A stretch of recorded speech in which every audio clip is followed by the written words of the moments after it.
एक ऐसी टीम जिसको रिसेंटली बुंदेसलीगा की टीम फ्रैंकफर्ट के मैनेजर ने ये कहा कि सीरिया की एक ऐसी टीम है जो कि एंटी इटालियन फुटबॉल खेल रही है। एक ऐसी टीम जो कि पेप गार्डियोला के हिसाब से इस समय टॉप 5 यूरोपियन लीग्स की बात करें तो मोस्ट इन फॉर्म टीम है, ना कि बार्सिलोना यूनाइटेड या फिर आर्सेनल। एक ऐसी टीम जिसने 2019 के चैंपियंस लीग सीजन में राउंड ऑफ 16 में बार्सिलोना से 4-1 से बाहर हुई थी। 2020-21 के चैंपियंस लीग में नहीं खेला था और पिछले साल यहाँ पर जितने पॉइंट उसने सीरिया में सिक्योर किए थे, इस साल ऑलरेडी वो उसको सरपास कर चुकी है और स्कूडेटो भी यहाँ पर 18 पॉइंट्स ज्यादा की बढ़त से क्लेम कर चुकी है। एक ऐसी टीम जिसके चैंपियंस लीग फाइनल में इस सीजन जाने के 31% है। ये एक्चुअली में 1% ज्यादा है मैनचेस्टर सिटी से और सिर्फ 10% कम है बायर्न म्यूनिख से। तो ये टीम है कौन सी?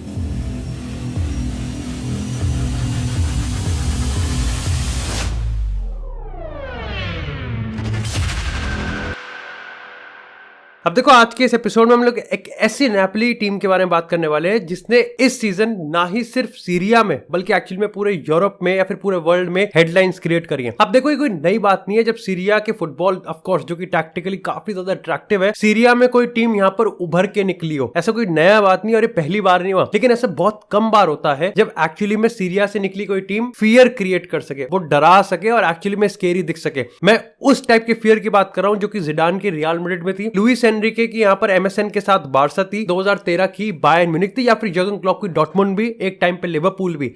हम उस लेवल के फियर की बात कर रहे हैं। क्या एक्चुअली में नेपोली उस लेवल पे आ चुकी है? देखो, अल्टीमेटली इन सारी टीमों से मैं कंपेयर नहीं कर रहा, लेकिन कंपैरेटिवली जो बाकी की सीरिया साइड है, चाहे हम बात करें पिछले टाइम की एसी मिलान, चाहे हम बात करें यहाँ पर इंटरनेशनल एंटोनियो कॉन्टे की, या फिर हम बात करें यूवेंटस विद क्रिस्टियानो रोनाल्डो, ये सब कहीं ना कहीं एक लेवल पे काफी ज्यादा यहाँ पर डोमिनेट कर रही थी सीरिया को और वर्ल्ड में भी अच्छा खासा नाम कमा रही थी। लेकिन इनमें से कोई भी टीम ऐसी नहीं थी जो कि चैंपियंस लीग या फिर टॉप यूरोपियन प्लेटफॉर्म पे अपना दबदबा क्लेम कर सके। क्या ये नेपोली वो कर पा रही है? Partially yes. अब देखो, सबसे पहले तो इसका हमको जो एग्जांपल था वो मिलता है कि इन्होंने लिवरपूल को अपने होम पे 4-1 से हराया था, जो कि इवेंचुअली यहाँ पर 2-0 से हारे भी थे, लेकिन अपने स्टाइल में जिस तरीके से इन्होंने हराया था, दैट वाज इम्प्रेसिव। इसके साथ ही अगर हम बात करें पर आयक्स को, तो उन्होंने इसको भी हराया। अब पर्टिकुलरली यहाँ पर फ्रैंकफर्ट को उन्होंने चैंपियंस लीग के राउंड ऑफ 16 में हराया, जो कि तुम में से काफी लोगों के हिसाब से, पर्टिकुलरली अगर हम मेरी बात करें तो कैजुअल ले सकते हैं, लेकिन रिसेंट टाइम में हमने बात करी है कि फ्रैंकफर्ट ने यहाँ पर यूरोपा भी जीता था और बार्सा को भी बाहर किया था। उसके बाद यहाँ पर वो चैंपियंस लीग में भी काफी डीप जाते हैं। इसी के साथ यहाँ पर अगर हम बात करें इस समय सीरिया की, तो वो इसको भी डोमिनेट कर रहे हैं, रोमा को हरा चुके हैं, यहाँ पर यूवेंटस को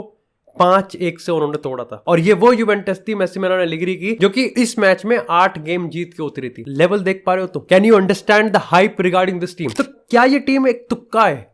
क्या स्पेलिटी का ये एक हनीमून पीरियड चल रहा है? क्या ये नेपोली का भी वही हाल होने वाला है जो कि एक टाइम पे शायद से पोचेटिनो की टॉटनम थी, या फिर एक टाइम पे मासिमिलियानो एलेग्री की यूवेंटस थी, या फिर एक्चुअली में एक टाइम पे वाल्वर्दे की बार्सिलोना थी? अब देखो, सबसे पहले इस नेपोली की सक्सेस के पीछे हमको ये समझना पड़ेगा कि स्पेलिटी जो कि इनका मैनेजर है, वो अपनी टीम को किस तरीके से देखता है और एक्चुअली में उस फुटबॉल को किस तरीके से अप्रोच करता है। देखो, अगर हम बात करें यहाँ पर स्पेलिटी की, तो he needs his team to press immense. अब ऐसा नहीं है कि यहाँ पर सबसे ज्यादा हाई प्रेस यहाँ पर नेपोली करती है, एक्चुअली में वो मिड ब्लॉक भी मेंटेन करते हैं और हाई प्रेस भी मेंटेन करते हैं, और इसको बहुत सही तरीके से यहाँ पर डिफाइन किया था स्पेलिटी ने। और तभी मैंने कहा था स्टार्टिंग में एपिसोड में कि जब फ्रैंकफर्ट के मैनेजर ने कहा कि एक एंटी इटालियन फुटबॉल खेलते हैं, तो उसका मतलब ये होता है कि बहुत टाइम से इटालियन फुटबॉल को डिफाइन किया जाता है कि एक डिफेंसिव और एक प्री डिटरमाइंड फुटबॉल खेला जाता है इटली में, यानी कि एक सेट ऑफ, आप कह सकते हो प्राइम एग्जांपल मॉरिजियो सारी का सबको पता है कि जो उसका सेट ऑफ पैटर्न है वो वन टच पासिंग का और क्विक पासिंग का है। ही नीड्स, उसके सीक्वेंस है वो अगर उसी एक्सपोनेंट्स में उसी परम्यूटेशन कॉम्बिनेशन के साथ अगर बैठ गए तो वो टीम सबसे ज्यादा बढ़िया खेलेगी। बट द पॉइंट इज कि प्री डिटरमाइंड है, सब चीज पहले से डिफाइंड है, हर एक चीज का पहले से एक सेट ऑफ पैटर्न है। इट डजंट मैटर कि सामने आपकी यूवेंटस है, सामने पीएसजी है, सामने तेबस है या सामने मैं हूं, कुछ भी फर्क नहीं पड़ता।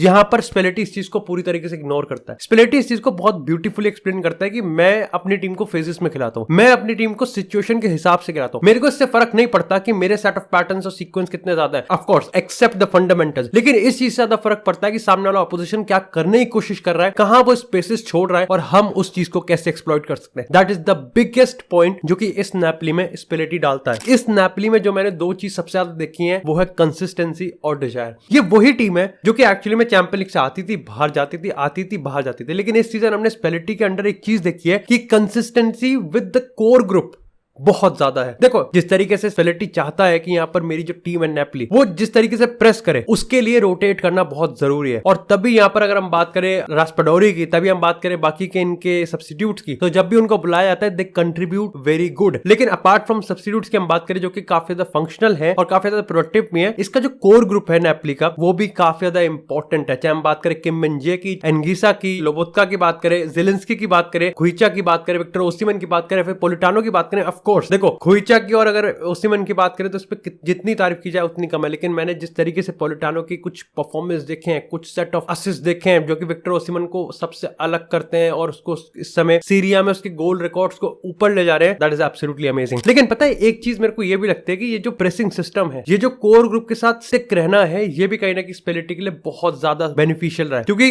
एक दूसरे के साथ जो सिनर्जी आई है। आप अगर नेपली का कोई भी गेम उठा के देख लो, कोई भी हाईलाइट उठा के देख लो, की मोमेंट उठा के देख लो, पूरा मैच उठा के देख लो, इस समय जो खुइचा और ओसिमन के बीच में जो पार्टनरशिप है आपको टॉप 5 यूरोपियन लीग में शायद से देखने को मिलेगी। Of course the biggest point is कि इस टीम को इस लेवल पे लेके कौन जा रहा है, एंड दैट इज विक्टर ओसिमन। तो क्या ये ओसिमन का एक वन ऑफ सीजन है? Absolutely not. देखो मेरे को लगता है कि अगर हालैंड की हम बात करें, हालैंड का जो प्रोफाइल है विक्टर ओसिमन उसको काफी सही से सूट कर सकता है, बट एक दो एडिशनल चीजें भी है जो विक्टर ओसिमन करता है। देखो विक्टर ओसिमन एक वर्क रेट मतलब पावर हॉर्स है, वो डिफेंसिवली भी ज्यादा कंट्रीब्यूट करे ना करे, लेकिन वो एक्चुअली में डिफेंसिवली यहाँ पर जो स्पेलिटी कहता है उस चीज को फुलफिल कर सकता है, अब चाहे वो उसके नेचर में और उसके प्रोफाइल में हो या ना हो। इसके साथ ही मेरे को एक जो चीज विक्टर ओसिमन की बहुत ज्यादा लगती है वो desire to win the ball. हमको लगता है कि जो डुअल्स जीतते हैं midfield, that's the most important point, but actually में विक्टर ओसिमन के अगर आप डुअल्स को देखोगे, विक्टर ओसिमन के अगर आप एंगेजमेंट को देखोगे तो वो भी काफी ज्यादा सही है। देखो अगर मैं कुछ नंबर्स की बात बताऊं तो अगर यहाँ पर हम तीन चीजों को देखेंगे, अगर हम बात करें अटैक साइड की, तो नेपली का टोटल अटैक में से 41% लेफ्ट साइड से आता है और इसमें कोई शक नहीं है। खुइचा और ओसिमन की बात करें तो यहाँ पर ऑलमोस्ट दोनों के दोनों नेपली के तलिस्मन बने हुए हैं। चाहे हम ओसिमन की बात करें, इसने 23 गोल ऑलरेडी स्कोर कर दिए, और अगर हम बात करें खुइचा ने, जिसने भी यहाँ पर 10-15 गोल उसने भी स्कोर किए हैं। लेकिन अगर यहाँ पर एक्शन जोन्स की बात करें तो यहाँ पर नेपली का midfield is the action zone, the middle, और ये बताता है कि एक्चुअली में मिडफील्ड ही वो एरिया है जहां पर नेपली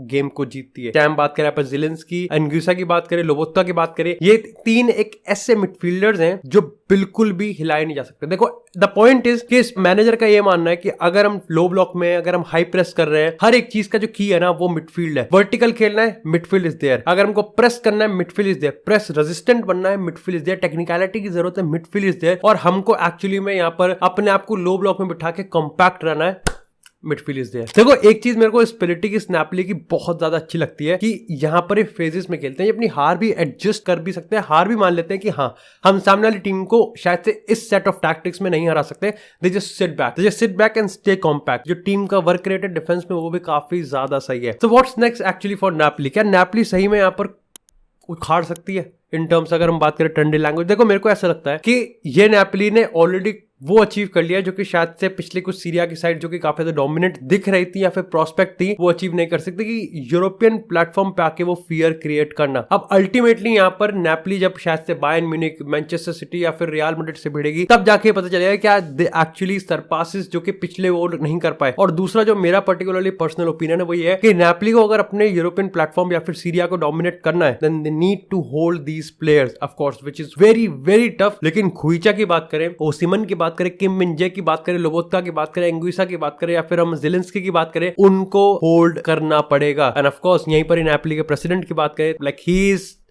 वो और भी खतरनाक डैनियल लेवी है, उससे आप बिल्कुल भी यहाँ पर नेगोशिएट नहीं कर सकते।